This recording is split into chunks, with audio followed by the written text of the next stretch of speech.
All right, I wanted to plug something also because it's worth it to everybody. Our friend Scott Teal at Crowbar Press has done it again. Did we mention this on one of the other programs before I got the books? I don't know if we did. I know we mentioned the Amarillo one. I don't know if we mentioned this one. You know what? We were talking about this off the air, but Scott Teal has reprinted 3 volumes of books of classic St. Louis wrestling programs that were collected by the late Jim Melby from Minnesota, who was partners for years. Jim was a great historian, wrestling fan, but he was partners with Norm Keitzer in Pro Wrestling Illustrated and no, Pro Wrestling Enterprises. Or Pro Wrestling Enterprises. I'm sorry. He worked for Norm. Thank you. Yeah. But anyway, Jim passed away some years ago, and in his will, he left a Japanese wrestling fan named Koji Miyamoto his program collection of these programs from St. Louis. These even predate the Office bound set that I got, that I've talked about many times, from Pat O'Connor's widow when he passed away, because they started with Sam Muchnick's first event that he promoted in 1945. Well, these go back to 1943, and they are the programs called Sports Pointers, which were printed and issued for the Tom Pax promotions that continued even after Muchnick started promoting in St. Louis. There were 2 promotions, and then Luthez and his father Martin got involved and bought what was it, a majority or at least some interest in the Pax promotion, and then gradually by late 40s they were combined. For a while there, they were working together, but the fans didn't know it. And by the way, I should mention here on this topic real quick, a correction from a few weeks ago. You and I talked about the best wrestler son of a promoter, and I got to give him credit. Dave Meltzer realized this, and he put it on Twitter. Yeah. We forgot Luthez. Well, but I think the question was phrased, was there a promoter that had a son that was a better wrestler than him, or something to that effect? That's what, but in all correctness, yes, the best son of a promoter would have been Luthez, because his father Martin was nominally the promoter in St. Louis for a few years there. Anyway, point is, these books are available at crowbarpress.com from Scott Teal, and their classic arena programs. It's a series that he does. He's done for a number of cities, but these are volumes 6, 7, and 8, and they go from 1943 to, oh shit, I don't have volume 8 here in front of me. What did they end up in, 1949? I have them right here. Hold on. Boy, that's a squeaky office chair you got there, Brian. 1951! 1951 is where they got it. Niagara Falls, slowly I turned, step by step, inch by inch, I crept up on that squeaky chair. Anyway, I'm not going to sit here and read these 3 volumes of programs, but there was one that I wanted to discuss. Some of the wrestling business fact and figure nerds out there that loved when we talk about how much guys get paid and the Houston payoffs we did last week and everything. This is somewhat similar. Before anybody says, wow, this is all wrestling hyperbole and bullshit, not only was St. Louis, as we mentioned many times, one of the greatest wrestling cities in the country because it was promoted as a legitimate sport, and under Sam Muchnick that continued to the modern era, but also the state of Missouri had an athletic commission, and attendance figures and gates had to be reported legitimately to them. It was a government entity. And also the programs that were printed by Sam Muchnick, who was an ex-sports writer, and these sports pointers that predated him, they were factual in terms of reporting events. So-and-so beat so-and-so in such city in front of so many people on such date. The only thing they didn't reveal was that wrestling was a work, that the matches were predetermined, but everything else was treated specifically as a sport and straight and etc. So these programs are some of the best sources of pro wrestling history, not only for St. Louis, but a lot of things that happened in the NWA that were printed over the years in these issues. We've talked about Wild Bill Longson and how, according to Uncle Dave's list that he made, and I think there's no reason to debate this very highly, Longson to this day is still the fourth biggest box office attraction in the history of wrestling. Of course, Jim Londos, number one. That's not ever going to change. Because of the dominance that Longson had at the period of time in the 40s when he was the biggest box office attraction in all of the sport. And in the 40s, as we mentioned, with Madison Square Garden completely dark and having no wrestling at all from 1939 to what was it? They came back in one show in late 49 and then it was 51. Yeah, because it bombed. Yeah, because that show bombed. But during the 40s, a lot of the guys were in the Army. Even Luthez was in the Army. So in various forms of the service. But Longson, as the world champion, especially during the World War II years, was fucking dominant. And this is not just St. Louis. Toronto, Longson was huge, drawing big crowds, 15,000 sometimes, with Whipper Billy Watson in the Maple Leaf Gardens. Houston, he was big. Houston, he was huge. But this program from November 17th, 1944, the front page, while advertising Longson in a title match with, Don Evans, coming up, there's also a story from one of the reporters in the St. Louis Globe-Democrat that lists some details on Longson's record in St. Louis with his opponents, the results, and the attendances. And I just want to read a few of these. And the not to bury the lead, Wild Bill Longson appeared for the first time on October 22nd, 1941 in St. Louis, Missouri. At that point, he defeated Luthez, as a matter of fact, in front of 9,124 people. Over the next 3 years, Longson, in main events in St. Louis, primarily at the Kiel Auditorium, a couple at the Arena, which later became the Checker Dome, drew a total of 573,671 fans, according to Missouri State Athletic Commission figures, in a 3-year period in the same city.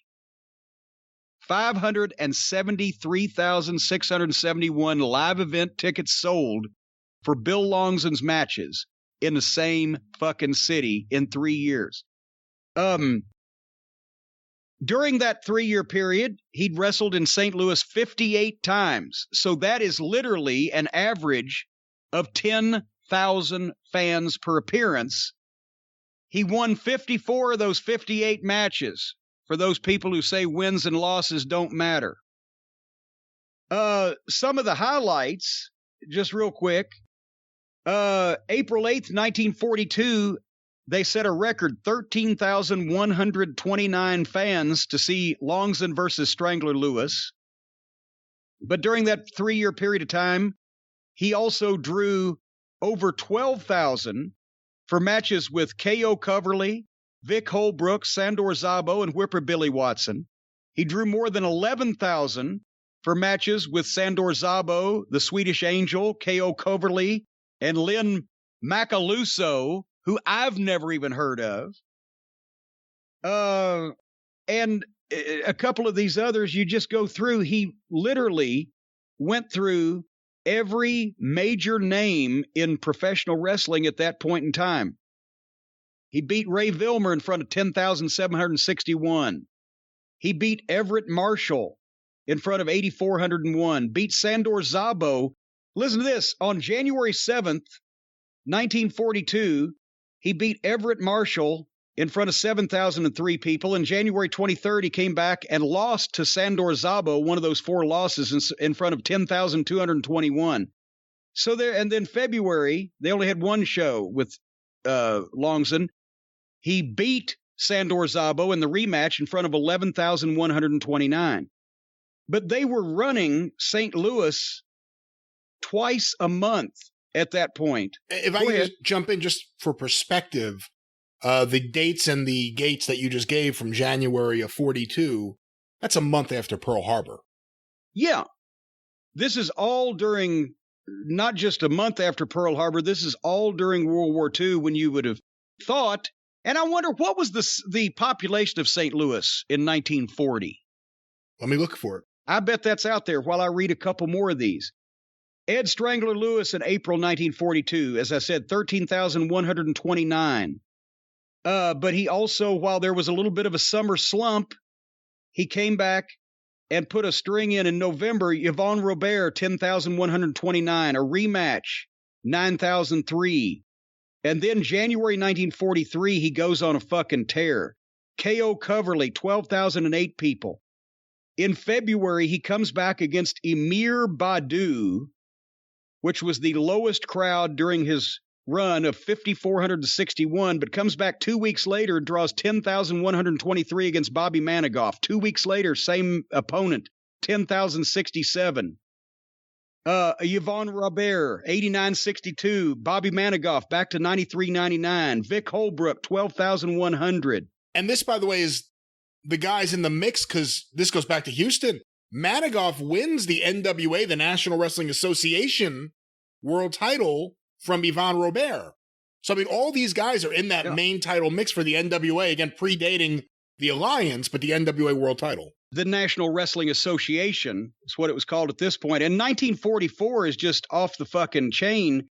Well, starting in November 43, Swedish Angel, 11,322. December 43, Vic Holbrook, 10,524. K.O. Coverley again, 11,573. Warren Bockwinkel, Nick's father, 11,532. These are successive shows. And matter of fact, Bockwinkel and Szabo, 2 matches in the month of February 1944, drew 23,000 plus people. March, Swedish Angel, 11,338. Sandor Szabo, 11,191. April, Whipper Billy Watson, 12,400. Gino Garibaldi, 9,481. May, Whipper Billy Watson, 12,471. It just ridiculous totals. What have you found that population yet? I did, and it's kind of interesting looking at this. The population, according to this, in 1940, do you want St. Louis City or St. Louis County?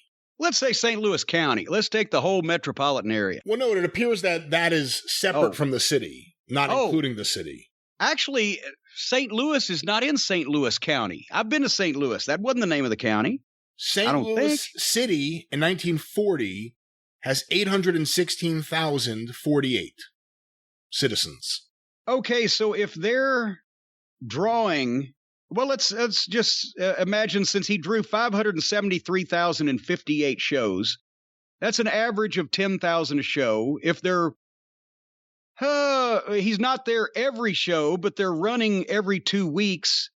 Let's say he's easily selling 200,000 tickets a year. So they're doing 25% of their population in per year in wrestling tickets. You know why I said this was interesting? Because St. Louis is a major city. But again, 1940, 816,000 and change. St. Louis County, 274,000 and change. Go to 1980, let's say. Sam Mushnick's still promoting. Or not still, but promoting by that point. Yes. 1980. St. Louis City, 453,000. St. Louis County, 973,000. Oh, it completely reversed. They've redistricted some things, apparently.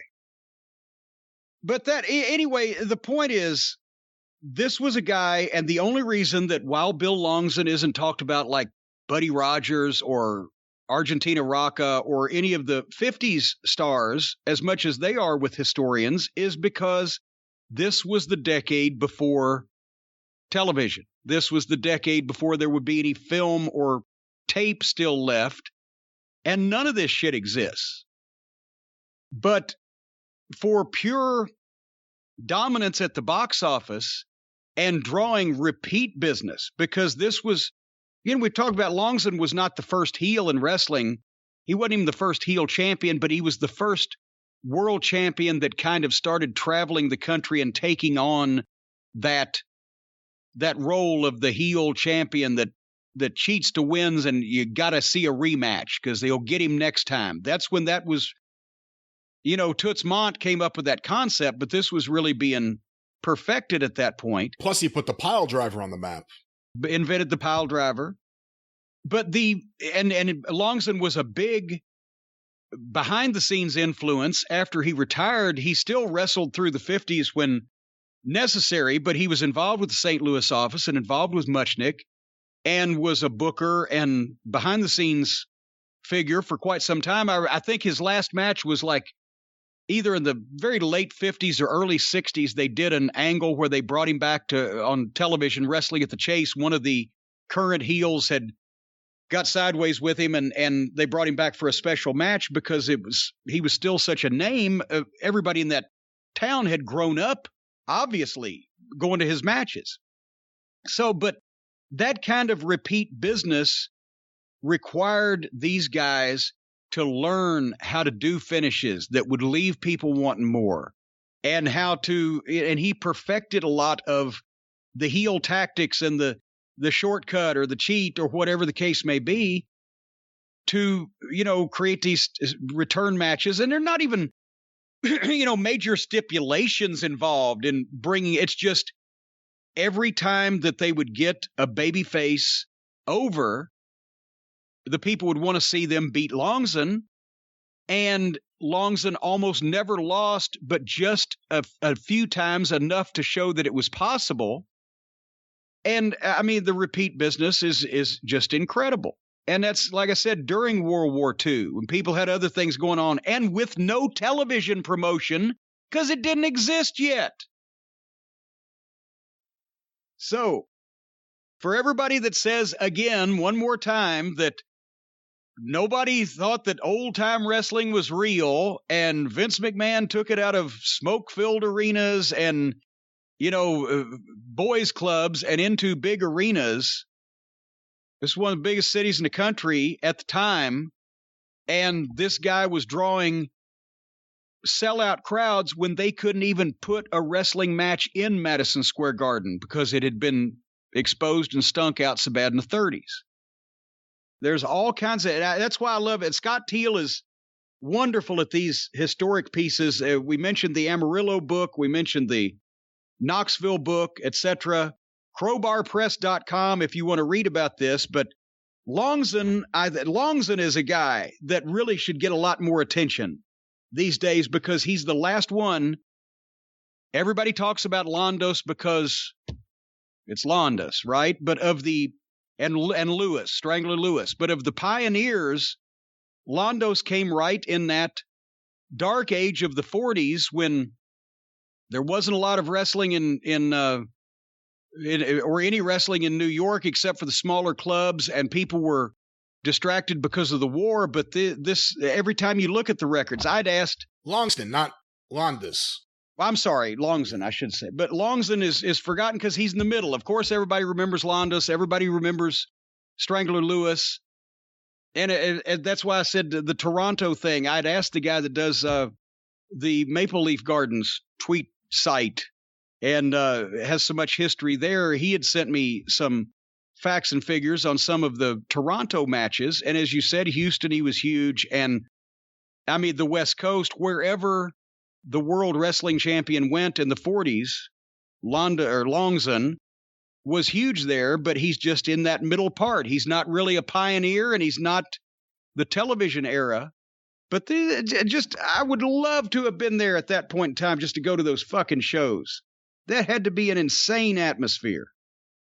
Yeah, and just think about the loop these guys were on. Not loop, in the traditional sense, but in terms of the big cities, again, as far south as Houston, Montreal, and then St. Louis in the middle. I mean, these guys are working all those shows. And those are the three of the major cities at that time. Jim, I do want to recommend, I'm a big fan of Crowbar Press. I think Scott Teal puts so much heart and soul into everything he does and puts out so many great books. But there's another really good St. Louis book some of the listeners may like. It's called The Strap by the late Roger Deem. Yes. It's a history of the Missouri State Championship, so it goes into Flair and Ken Patera and the Von Erichs. Really, really great book. I really like that one too. And that's available at crowbarpress.com also. That's right. Scott just doesn't do the 40s. He's got all kinds. He's got biographies and interview books and all kinds of stuff. Anyway, speaking of all kinds of stuff, what in the world are the shenanigans going on in the world of Arcadian Vanguard this week? Hey, how should I know, Connie? I think we have another action-packed week on the Arcadian Vanguard Podcast Network. Get information about all shows on Twitter at Superpodcast or on Facebook, facebook.com/Arcadian Vanguard. A lot of things in the works right now. A good time to sign up, follow us, and keep in touch and see what happens in the future. A lot of interesting things happening, but few notes. The latest episode of Stick to Wrestling with John McAdam, available at McAdamPod.com, or, of course, wherever you find your favorite podcast. John talks about 25 years ago, Bash at the Beach. Hulk Hogan turns heel, joins the NWO. Get his thoughts and opinions on this amazing historic event 25 years later. Stick to Wrestling with John McAdam at McAdamPod.com, wherever you find your favorite podcast. Also want to make mention of the latest Patreon exclusive episode of Breaking Kayfabe with Baldwin and Barry at patreon.com/Baldwin and Barry. On this special Patreon show, the boys are joined by Bob Roop for a long talk as well as a question and answer session. Check this out today. Once again, patreon.com/Baldwin and Barry, and listen to Breaking Kayfabe wherever you find your favorite podcasts, or download it from BaldwinPod.com. And of course, the 605 Superpodcast, The Mothership!